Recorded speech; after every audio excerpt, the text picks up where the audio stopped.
Lesson first जो complete हो चुका है उसके कुछ क्वेश्चनों को डिस्कस करेंगे जो कि ज़रूरी है और आपका रिवीजन भी हो जाएगा इसके द्वारा कि आपकी मेमोरी में कितनी बातें रही हैं कितनी रही हैं ये आपको पता लग जाएगा। जैसे मैं सबसे पहले बात कर रहा हूँ जो अपने स्क्रीन पे शो हो रहा है, अफीम। अफीम के बारे में आप जानते हो कि अफीम पेपेवर सोमनीफेरम नामक पौधे के कच्चे फल के दूध से प्राप्त होता है। ये तो आप जानते हो कौन से पौधे से प्राप्त होता है, पेपेवर सोमनीफेरम। अब इसमें मैं आपसे क्वेश्चन पूछ रहा हूँ कि अफीम के दूध में कौन से एल्केलॉइड्स पाए जाते हैं। वैसे तो अफीम के दूध में 30 प्रकार के एल्केलॉइड्स पाए जाते हैं जिनमें से प्रमुख है मार्फिन, कोडिन, निकोटिन, सोमनीफेरेन और पेपेरिन। आराम से ये आपको याद हो सकता है। इसके वैज्ञानिक नाम से पेपेवर सोमनीफेरेन, इसका जो वैज्ञानिक नाम है पौधे का, उससे आपके 2 एल्केलॉइड्स याद हो जाएंगे, पेपेवरिन और सोमनीफेरिन।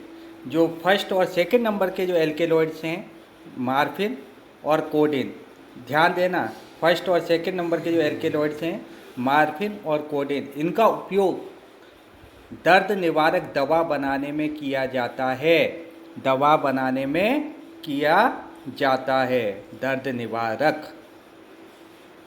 और जो निकोटिन एल्केलॉइड्स है ये तंबाकू में भी पाया जाता है। इसमें पाया जाता है, तंबाकू में भी पाया जाता है। तो ये बात आपको ध्यान में रखनी है, ठीक है। एल्केलॉइड्स थोड़ा सा मैं एक्सप्लेन कर देता हूँ। ये एक नाइट्रोजनिक पदार्थ होते हैं, कोर्स में नहीं है पर मैं बता रहा हूँ। ये एक नाइट्रोजनिक पदार्थ होते हैं जो हमें आनंद की अनुभूति कराते हैं, उत्तेजक पदार्थ के रूप में कार्य करते हैं, ठीक है। तो अब नेक्स्ट क्वेश्चन पे जा रहा हूँ मैं। विटामिन कुपोषण, ये टेबल आपको याद रखनी है, आपने पहले भी पढ़ा है विटामिन कुपोषण के बारे में। थोड़ा सा मैं देख लेता हूँ, आपकी याददाश्त पे ले आता हूँ। विटामिन ए, विटामिन ए की कमी से कौन सी बीमारी हो जाती है, रतौंधी। इसमें क्या होता है, रात में दिखाई नहीं देता है। अगला विटामिन है थायमिन, जिसे विटामिन B1 कहते हैं, यहाँ गलत लिखा हुआ है थायमिन, विटामिन B1। इसकी कमी से वेरी रोग हो जाता है, हृदय की धड़कन कम हो जाती है, मांसपेशियाँ और तंत्रिकाओं में कमजोरी आ जाती है। विटामिन B2 जिसे राइबोफ्लेविन के नाम से भी जाना जाता है, इसकी कमी से राइबोफ्लेविनोसिस नामक बीमारी हो जाती है। इसका क्या प्रभाव होता है, मुख के किनारे और होठ की त्वचा क्या हो जाती है, फट जाती है, और याददाश्त में कमी आ जाती है, स्मृति में। ध्यान रखना, याददाश्त में कमी, स्मृति में कमी। नेक्स्ट विटामिन है विटामिन B3 जिसका वैज्ञानिक नाम है नियासिन। इसकी कमी से पेलेग्रा नामक बीमारी हो जाती है जिससे जीभ और त्वचा पर क्या पड़ जाती है, पपड़ियाँ पड़ जाती है। नेक्स्ट विटामिन C, एस्कॉर्बिक अम्ल। इसकी कमी से स्कर्वी नामक रोग हो जाता है जिसके प्रभाव से मसूड़ों में खून आने लगता है, त्वचा पर चकत्ते पड़ जाते हैं। और विटामिन डी जिस कैल्सीफेरॉल, ये हमें पता है सूर्य से प्राप्त होती है जो प्रकृति में। रिकेट्स, इसकी कमी से कौन सा रोग हो जाता है, रिकेट। इसमें पैरों की हड्डियाँ मुड़ जाती है और घुटने पास आ जाते हैं। तो आपको ये टेबल भी समय समय पर ध्यान रखनी है। प्रोटीन की कमी से कौन सी बीमारी होती है वो ध्यान रखना, क्वाशियोरकर और मेरेमस रोग होता है। ऐसे खनिज की कमी से कौन से रोग हो जाते हैं, आयोडीन की कमी से गेंगा हो जाता है, आयरन की कमी से आपको पता है एनीमिया रोग हो जाता है। ये बातें भी आपको समय पर रिवाइज करते रहना है, ठीक है। अब नेक्स्ट पे बढ़ते हैं, कोल्ड ड्रिंक्स। कुछ बच्चों को बहुत अच्छा लगता है कोल्ड ड्रिंक्स, पर कोल्ड ड्रिंक्स हमारे स्वास्थ्य के लिए क्या होता है, हानिकारक होता है, क्योंकि इसमें कुछ हानिकारक तत्व मिले रहते हैं। इस पर ध्यान दें अपन। कोल्ड ड्रिंक्स से हमारे शरीर पर पड़ने वाले हानिकारक प्रभाव। कोल्ड ड्रिंक्स में जो लीडेन, DDT, मेलेथियन और क्लोरोफाइरिफॉस, ये कैंसर, तंत्रिका तंत्र, स्नायु, प्रजनन संबंधी बीमारी और प्रतिरक्षा तंत्र में खराबी के लिए क्या होता है, उत्तरदायी होता है, यानी हमारी इम्यूनिटी पावर को भी कम कर देता है। कोल्ड ड्रिंक्स के दूसरा पॉइंट, कोल्ड ड्रिंक्स के निर्माण में जो फास्फोरिक अम्ल का उपयोग किया जाता है वो दांतों पर सीधा प्रभाव डालता है। इसमें लोहे तक को गलाने की क्षमता होती है, इसलिए दांतों को भी हमारे क्या करता है, नुकसान पहुंचाता है। इतना खतरनाक केमिकल है फास्फोरिक अम्ल, तो ये दांतों पर क्या करता है, प्रभाव डालता है। एक और पदार्थ और होता है इसमें, एथिलीन ग्लाइकोल। इसमें कोल्ड ड्रिंक में एथिलीन ग्लाइकोल नामक एक रसायन मिलाया जाता है जो कोल्ड ड्रिंक को 0 डिग्री पर जमने नहीं देता। आपको पता है वाटर 0 डिग्री पर बर्फ़ में बदलने लगता है, उसका अवस्था परिवर्तन होने लगती है। इसे आम भाषा में मीठा जहर कहते हैं। बोर्ड एग्जाम में आपसे एग्जाम में पूछ ले कोल्ड ड्रिंक में मीठा जहर के नाम से कौन सा पदार्थ मिलाया जाता है, तो आपको ध्यान रखना है एथिलीन ग्लाइकोल। अब नेक्स्ट आ रहे, कोल्ड ड्रिंक्स में उपस्थित जो बोरिक, एरिथोरिबिक और बेंजोइक अम्ल होता है, ये कोल्ड ड्रिंक्स को अति अम्लता प्रदान करते हैं, यानी अति अम्लता यानी इसकी अम्लता बढ़ाते हैं, जिससे पेट में जलन होती है, खट्टी डकारें आती है, दिमाग में सनसनी, चिड़चिड़ापन, एसिडिटी और हड्डियों के विकास में क्या उत्पन्न होती है, बाधा उत्पन्न होती है। Next 5th point, cold drinks में 0.4 ppS यानी इतने स्तर तक इसमें लेड मिलाया जाता है, शीशा, जो स्नायु, मस्तिष्क, लीवर, गुर्दा और मांसपेशियों के लिए अत्यंत ही घातक है, नुकसानदायक है। 6 नंबर का पॉइंट, एक और दुष्प्रभाव है कोल्ड ड्रिंक्स का, कोल्ड ड्रिंक्स में मिली कैफीन, इसमें जो कैफीन की जो उपस्थिति होती है कोल्ड ड्रिंक्स के अंदर, जिससे नींद नहीं आनी, अनिद्रा और सिर दर्द की समस्या भी उत्पन्न होती है। इस प्रकार कोल्ड ड्रिंक्स के ये हानिकारक प्रभाव अपन ने पढ़े। ठीक, अब अपन नेक्स्ट आ रहे हैं, एक है ये खाद्य पदार्थों में मिलावट। ये मैं इसलिए थोड़ा सा पढ़ रहा हूँ कि इधर से कोई एक लाइन का क्वेश्चन आ जाए, जैसे दूध में किसकी मिलावट होती है, हल्दी में किसकी मिलावट होती है, या गोभी जो होता है उस पर किसका छिड़काव किया जाता है, ये सब घातक पदार्थ होते हैं, इनके बारे में थोड़ा सा मैं पढ़ रहा हूँ, तो ध्यान देना। खाद्य पदार्थों में मिलावट पर लेख लिखी है, इसको बड़े क्वेश्चन के रूप में याद नहीं करना है, पर कुछ पॉइंटों को आपको ध्यान में रखना है। बाज़ार में मिलने वाले अनेक खाद्य पदार्थों में कुछ ना कुछ मिलावट होती है। मिलावट का प्रहार सबसे ज़्यादा हमारे प्रतिदिन के आवश्यक खाद्य पदार्थों पर हो रहा है। देश में मिलावटी खाद्य पदार्थों की भरमार है, हर चीज़ में मिलावट है, इसलिए हमें इसके प्रति सचेत रहने की आवश्यकता है। नकली आटा मिल रहा है, बेसन, तेल, चाय, धनिया, घी, दूध, मिर्च, मसाले आदि खुलेआम नकली मिल रहे हैं। इनका उपयोग कर कोई भी बीमार हो सकता है और हालत तब ज़्यादा ख़राब हो जाती है जब दवाइयाँ भी नकली मिल रही हो। जो जीवन रक्षक दवाइयाँ होती हैं वो भी मार्केट में आजकल क्या है, नकली आती है। कई बार डॉक्टर दवाई लिख देता है और मरीज को आराम नहीं आता है, उसका कारण क्या हो सकता है कि हो सकता है कि वो दवा नकली हो।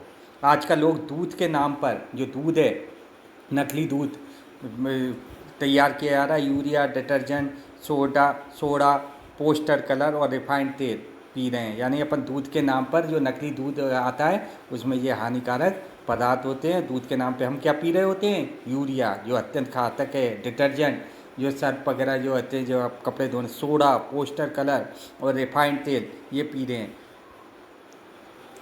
जो हमारे भारत में राज्य यूपी है, वहाँ पे स्वास्थ्य विभाग के अनुसार राज्य में वहाँ पे 25% लोग मिलावटी घटिया दूध पी रहे हैं। ये तो एक आंकड़ा है, यानी कितना मार्केट में अभी नकली दूध चल रहा है जो हमारी जानकारी में नहीं है। बाज़ार में मिलने वाले खाद्य तेल और घी की भी स्थिति खराब है। सरसों के तेल में किसकी मिलावट की जाती है, सत्यानाशी के बीज की, और सस्ता पाम ऑयल मिलाया जाता है। देसी घी में वनस्पति घी मिला दिया जाता है मुनाफा कमाने के लिए, पर इस मुनाफे से हमारे जान पर क्या बन जाती है, बनाती है, स्वास्थ्य पर बहुत दुष्प्रभाव पड़ता है। इसी प्रकार मिर्ची पाउडर में ईंट का चूरा मिलाते हैं, सौंफ में कृत्रिम हरा रंग मिला देते हैं, हल्दी में लेड क्रोमेट और पीली मिट्टी की मिलावट करते हैं, धनिया और मिर्च में गंधक, काली मिर्च में पपीते के बीज मिलाए जाते हैं। अब ध्यान देना, फल और सब्जियों के लिए रासायनिक इंजेक्शन का उपयोग किया जाता है। और ताज़ा दिखने के लिए, आपको ज़्यादा ताज़ा दिखने के लिए आप भी बाजार जाते हो तो ताज़ा की डिमांड करते हो, ताज़ा दिखाने के लिए लेड और कॉपर विलयन का क्या करा जाता है, सब्जी पर छिड़काव किया जाता है। आपसे एग्जाम में पूछ ले, सब्जियों को ताज़ा दिखाने के लिए किस विलयन का छिड़काव किया जाता है, कॉपर विलयन का छिड़काव किया जाता है। गोभी की सफ़ेदी के लिए ज़्यादा, कोई अगर ज़्यादा सफ़ेद गोभी दिख रही है तो आपको खरीदनी नहीं चाहिए। क्यों? क्योंकि इसमें सिल्वर नाइट्रेट AgNO3 का छिड़काव किया जाता है। बेसन में मक्के का आटा मिला दिया जाता है। दाल और चावल में बनावटी रंगों की क्या की जाती है, पॉलिश की जाती है। मिठाइयों में भी कृत्रिम रंगों का उपयोग हो रहा है। जो रंग मिलाए जाते हैं वो कैंसर के लिए उत्तरदायी होते हैं और इससे हमारे अनुवांशिक पदार्थ DNA में भी क्या आ सकती है, विकृति आ सकती है DNA में। तो ध्यान दे, नकली दवाओं की समस्या के लिए एक समिति बनाई गई थी, माशेलकर समिति, जिसने कहा था कि नकली दवा जो बना के बेचते हैं उनको मृत्युदंड देने की सिफारिश भी की गई थी। इसी प्रकार, अब ऐसा नहीं है कानून नहीं बने हैं, पर कानून हमारे थोड़े कमज़ोर हैं। इसी प्रकार खाद्य पदार्थों में मिलावट रोकने के लिए सुरक्षित भोजन के बारे में भारत में एक कानून बना 1954 में, खाद्य पदार्थ अल्पमिश्रण निषेध अधिनियम, जिसे PFA कहते हैं। कौन सा कानून बना है? 1954। देखो ये भी समय के साथ पुराना पड़ गया। इस कानून का नियम 65 खाद्य पदार्थों में कीटनाशक या मिलावटों को रोकने के लिए बनाया गया है, परंतु ये नियम दोषी लोगों को सजा दिलाने में पर्याप्त नहीं है। फलस्वरूप जो पकड़े गए जो लोग होते हैं वो आसानी से छूटकर फिर दोबारा मिलावटखोरी, मुनाफाखोरी के व्यवसाय में लग जाते हैं। सरकार द्वारा भी नियमों की पालना की जाए और धीमी गति से जो हमारी इसके लिए उत्तरदायी है। न्याय व्यवस्था जानबूझकर जो कार्य करने जांच को कमज़ोर कर देते हैं, मुकदमों को सही ढंग से नहीं प्रस्तुत किया जाता, जो लाल फीताशाही, नौकरशाही है, इस कारण भी राजनीतिक प्रभाव, इस कारण भी इस पर कोई सकारात्मक परिणाम नहीं आ पाए हैं। अभी एक क्वेश्चन पे मैं डिस्कस कर रहा हूँ, बोर्ड में आया है 2000। रक्तचाप मापने वाले यंत्र का नाम लिखिए। रक्तचाप मापने वाले यंत्र का नाम क्या होता है? रक्तचाप मापी स्पाइक्नोमीटर। अब अगला क्वेश्चन, पैरों की हड्डियां मुड़ जाने और घुटने पास पास आ जाना कौन सी विटामिन की कमी से होने वाले रोग के लक्षण हैं? ये विटामिन D की कमी से होने वाले रिकेट्स रोग के लक्षण हैं। अगला क्वेश्चन मैं बोल रहा हूँ, संतुलित भोजन किसे कहते हैं? वह भोजन जिससे सभी आवश्यक पोषक पदार्थ उपलब्ध हों उसे क्या कहते हैं? संतुलित भोजन कहते हैं। और कुपोषण की परिभाषा, कुपोषण लंबे समय तक पोषण में किसी एक या एक से अधिक पोषक तत्वों की कमी हो जाती है तो उसे हम क्या कहते हैं? कुपोषण कहते हैं। अब नेक्स्ट क्वेश्चन पे मैं आ रहा हूँ, नियासिन। नियासिन की कमी से होने वाले रोग के, यानी इसका वैज्ञानिक नाम है B3, इसकी एक लक्षण लिखिए। इससे क्या होता है? मैंने शुरू में सारणी पढ़ी थी, याद आ रहा है कुछ? इससे क्या होता है? जीभ और त्वचा पर क्या पड़ जाती है?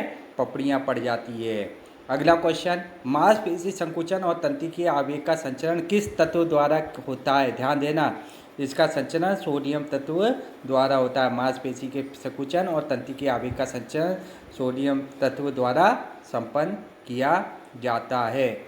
अगला क्वेश्चन, बाला या नाड़ू रोग के रोगजनक का नाम क्या है? बाला या नाड़ू रोग के रोगजनक का नाम डेकनकुलस मेडिनेसिन है। अगला क्वेश्चन, BMI का पूरा नाम लिखिए। BMI जानते हो आप? मोटापे को, अगर BMI का मान 30 किलोग्राम पर मीटर स्क्वायर से अधिक आए तो मोटापे की स्थिति होती है, और 25 आए तो मोटापे पूर्व की स्थिति है। BMI का पूरा नाम है शरीर भार सूचकांक। अगला क्वेश्चन, रक्तचाप किसे कहते हैं? रक्त वाहिनियों में बहते रक्त द्वारा वाहिनियों की दीवारों पर डाले गए दाब को रक्तचाप कहते हैं।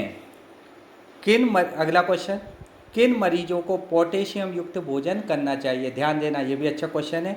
किन मरीजों को पोटेशियम युक्त भोजन करना चाहिए? उच्च रक्तचाप वाले मरीजों को पोटेशियम युक्त भोजन करना चाहिए। ठीक है। अगला क्वेश्चन, रक्त में ग्लूकोज का स्तर 140 मिलीग्राम पर डेली लीटर से अधिक होने पर व्यक्ति किस रोग से ग्रसित हो जाता है? डायबिटीज से ग्रसित हो जाता है, मधुमेह रोग से ग्रसित हो जाता है। नेक्स्ट क्वेश्चन, सत्यानाशी के बीजों को किस खाद्य पदार्थ में मिलावट के रूप में काम में लिया जाता है? सत्यानाशी के जो बीज होते हैं वो सरसों के तेल में मिलावट के रूप में मिलावटखोरों के द्वारा प्रयोग किए जाते हैं। अगला क्वेश्चन, नशीले पदार्थ हीरोइन को किस पादप से प्राप्त किया जाता है? नशीले पदार्थ जो हीरोइन है इसको अफीम से, जो अफीम का वैज्ञानिक नाम है पौधे का, पेपेवर सोमनीफेरम नामक पादप से पदार्थ से प्राप्त किया जाता है, ध्यान रखना। सामान्य स्वस्थ मनुष्य के रुधिर में भोजन पूर्व ग्लूकोज का स्तर कितना होता है? सामान्य स्वस्थ मनुष्य के रुधिर में भोजन पूर्व ग्लूकोज का 70 से 100 मिलीग्राम डेली प्रति लीटर होता है। अब आ जाएं नेक्स्ट क्वेश्चन, पीने योग्य जल का पीएच मान कितना होता है? पीने योग्य जल का पीएच मान 7 होता है। अब मैं आपसे कुछ विषाणु जनित 2 रोगों के नाम दूषित जल के द्वारा होते जो, और तंबाकू में पाए जाने वाले एल्केलॉइड्स का नाम और तंबाकू से होने वाली हानियाँ। तो जो दूषित जल के द्वारा जो विषाणु से होने वाली जो बीमारी होती है वो होती है हेपेटाइटिस, टाइफाइड, पीलिया। और तंबाकू में जो पाए जाने वाला एल्केलॉइड्स होता है वो होता है निकोटीन। कौन सा होता है? निकोटीन। मैंने अफीम में भी बताया था आपको। तंबाकू के लगातार सेवन से मुंह, जीभ, गले और फेफड़ों आदि का कैंसर होने की क्या होती है? संभावना बढ़ जाती है। इसके सिगरेट के धुएं में जो कार्बन मोनोऑक्साइड CO जो उपस्थित होती है वो हमारी लाल रुधिर कणिकाओं में ऑक्सीजन को ले जाने की क्षमता को क्या करती है? कम कर देती है। तंबाकू के लगातार सेवन से मुंह, जीभ, गले और फेफड़े आदि का कैंसर होने की संभावना बढ़ जाती है। अब नेक्स्ट पॉइंट, सिगरेट के धुएं में जो कार्बन मोनोऑक्साइड होती है वो लाल रुधिर कणिकाओं को नष्ट कर रुधिर की ऑक्सीजन परिवहन की क्षमता क्या कर देती है? कम कर देती है। यह भी पढ़ लिया था। और अब ये तो मैं एक और है, तंबाकू के लगातार सेवन से मुंह, जीभ, गले, फेफड़ों आदि का कैंसर होने की संभावना बढ़ जाती है। और अगर कोई गर्भवती महिला तंबाकू का सेवन करती है तो उसके भ्रूण के विकास की गति क्या हो जाती है? मंद पड़ जाती है। गर्भस्थ शिशु होता है उसके विकास की गति क्या हो जाती है? मंद पड़ जाती है। अब अपन थोड़ा इसमें आगे जोड़ रहा हूँ, मदिरा, शराब, एल्कोहल जिसे कहते हैं। एल्कोहल में कौन सा तत्व पाया जाता है? Ethyl alcohol. एथिल एल्कोहल में मीन्स C2H5OH। इसकी मात्रा अलग अलग हो सकती है। मदिरा के सेवन से व्यक्ति की स्मरण शक्ति कम हो जाती है और तंत्रिका तंत्र, नर्वस सिस्टम क्या होता है? प्रभावित होता है। और ध्यान देना सेकंड पॉइंट, इसके अधिक सेवन से जो बीमारी होती है वो होता है बसीय यकृत रोग हो जाता है, जिससे प्रोटीन और कार्बोहाइड्रेट के निर्माण पर क्या पड़ता है? प्रभाव पड़ता है। तो मदिरा के सेवन से कौन सी बीमारी हो जाती है? बसीय यकृत रोग हो जाता है। अफीम, अफीम के क्या दुष्प्रभाव हैं? अफीम का सेवन करने से व्यक्ति इसका आदी बन जाता है। और इसके जो सेकंड जो पॉइंट है वो बहुत इंपॉर्टेंट है। अफीम के सेवन से हमारी प्रतिरोधक क्षमता क्या हो जाती है? कम हो जाती है और व्यक्ति बार बार बीमार रहने लगता है और अंत में उसकी क्या हो जाती है? असामयिक मृत्यु हो जाती है। ध्यान दें।